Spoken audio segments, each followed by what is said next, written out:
Stavolta, dopo meno di 3 mesi, abbiamo il nuovo capitolo di Berserk, il capitolo 383. Nello scorso Guts era stato portato verso una specie di tomba che era chiamata Stupa, all'interno di una processione quasi sacra e magica guidata da Daiba. Alla fine era stato fatto entrare nello Stupa andando verso un destino sconosciuto. Dovrà affrontare la bestia dell'oscurità che vive dentro di lui, oppure riuscirà a togliersi il marchio del sacrificio, o invece riceverà qualche power-up diverso in vista dello scontro finale. In questo video ci saranno anche gli ultimi annunci di Koji Mori che sono stati inseriti nel volume 43 uscito in Giappone a agosto e delle novità importantissime sulla cadenza di uscita dei prossimi capitoli e del prossimo volume, quindi sapremo veramente tante cose in più sul futuro di Berserk. Quindi non perdiamo altro tempo e andiamo subito con tutte le novità.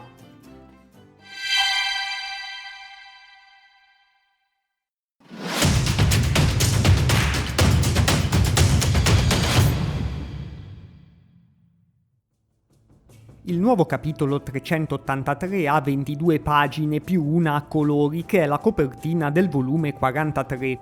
Si intitola Nadia Vidya. Questo è un concetto presente in diverse religioni e filosofie orientali. Significa letteralmente ignoranza senza inizio e nell'induismo per esempio indica un'eterna inconsapevolezza che gli individui devono trascendere per scoprire il loro vero sé. Un qualcosa molto in linea con il viaggio che adesso vedremo Guts sta per intraprendere. Infatti dentro allo stupa Guts si confronta con l'oscurità. Vediamo proprio che dentro l'edificio lui si trova ai margini di un confine quasi circolare che ricorda una specie di tessuto vivente come una membrana o un organo. Chiaramente lui all'inizio è stupito e non capisce bene in che tipo di luogo si trova. Poi cade dentro al confine e dopo comincia a percepire qualcosa come un battito che emana da dentro l'organo e alla fine ci si accascia sopra in una posizione che abbiamo già visto quando era totalmente disperato sulla cavalluccio marino. Allora dal tetto dello stupa cominciano a manifestarsi degli spiriti oscuri, che sono i soliti spiriti tipo melma che ormai appaiono spesso e che erano apparsi già alla torre della condanna e alla distruzione dell'isola degli elfi. Intanto fuori dallo stupa è notte, Daiba è in meditazione mentre parla con Silat. Silat dice che è tutto troppo calmo e chiede a Daiba cosa sta succedendo dentro allo stupa. Ma Daiba risponde solo, bella domanda. Silat rimane stupito che Daiba non ne sappia niente, ma lo stregone mantiene la sua solita aria di mistero, quella di chi ne sa qualcosa in più ma non vuole rivelarlo. Daiba dice, quello è un posto particolare, il suo interno e il suo esterno sono fortemente disconnessi, neanche le mie arti possono attraversare facilmente quel velo. Di certo, prosegue a dire, dentro c'è un vuoto. Quale follia potrebbe generare la sua oscurità? Silat allora perde un po' la pazienza e gli dice, tu vecchio demone, vuoi parlare in modo comprensibile? Ma Daiba continua col suo solito modo di fare e dice, nell'oscurità, senza vista, senza suono, non c'è che una cosa da fare. Non c'è altro da guardare se non se stessi. Infatti torniamo su Guts che sembra stia per rivivere delle sue memorie. Guts comincia anche a sprofondare con un'estetica della scena che richiama o lo sprofondamento di Griffith verso l'idea del male al momento della sua trasformazione in Fempt, o anche il momento in cui Shirk e Farnese sono entrate nei sogni di Casca all'isola degli Elfi, praticamente due accessi a degli strati del mondo astrale.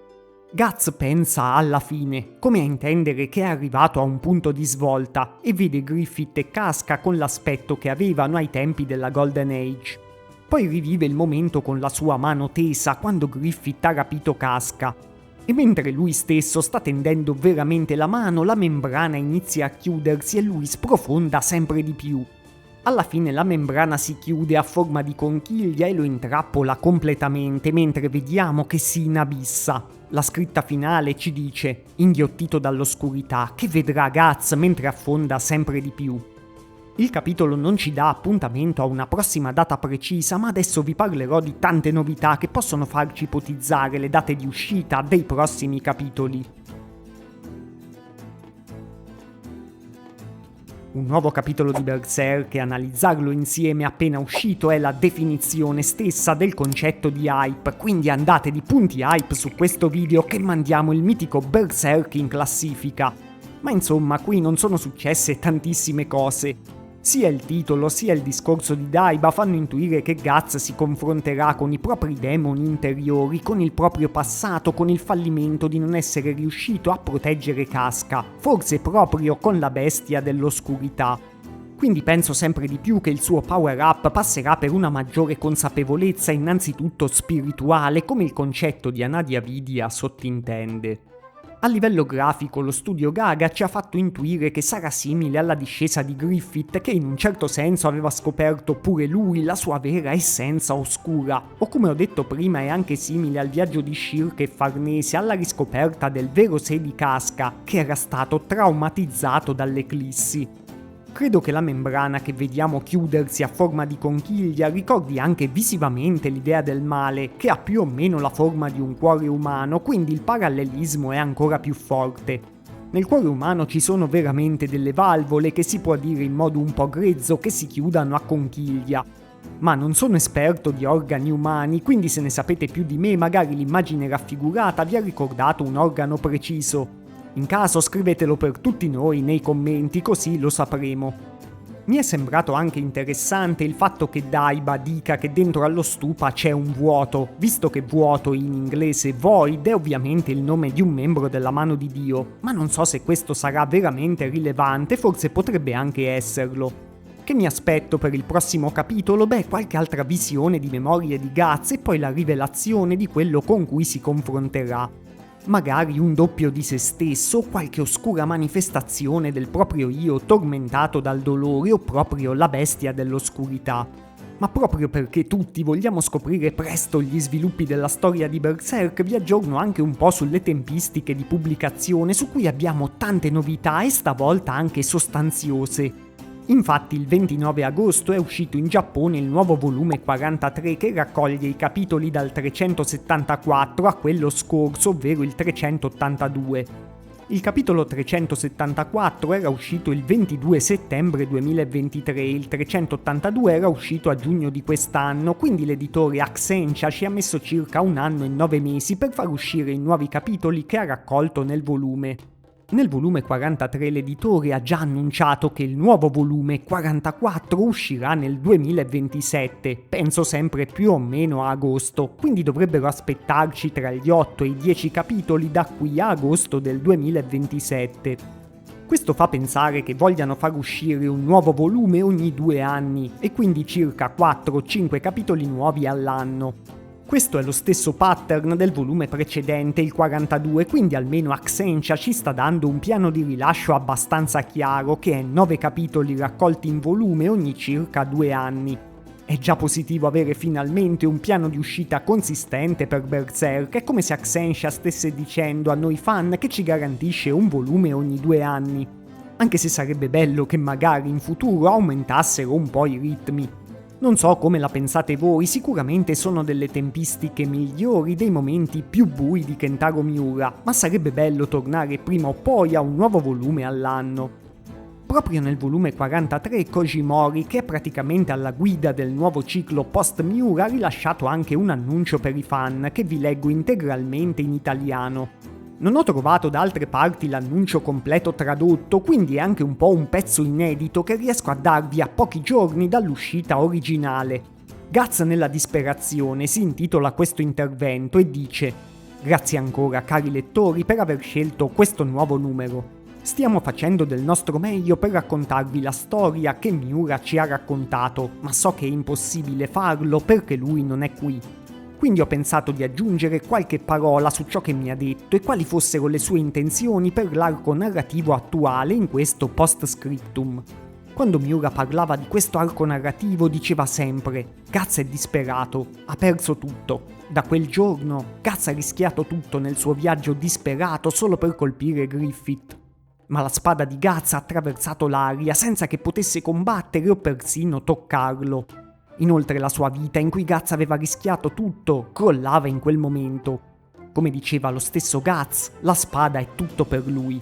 quindi non riusciva a provare rabbia, tristezza o persino odio. Era in uno stato di vuoto. Questa disperazione è qualcosa di assolutamente necessario per Guts, diceva Miura. Nel prossimo volume affronteremo episodi che Miura ha trovato altrettanto problematici. L'arco narrativo sarà impegnativo, ma noi dello studio Gaga daremo il massimo. Grazie mille per il vostro supporto, Koji Mori. Mori si stava riferendo proprio a questo capitolo che abbiamo letto, che inizierebbe una nuova fase abbastanza complessa da raccontare, e però ha confermato che la disperazione di Guts per non aver colpito Griffith era necessaria in questo punto della storia. In un post su X del 22 agosto aveva scritto: "Stiamo facendo progressi nonostante l'ansia. I capitoli di questo volume e del successivo sono estremamente difficili perché sono le parti in cui Miura ha dovuto affrontare la stessa quantità di preoccupazioni e angoscia dell'Eclissi.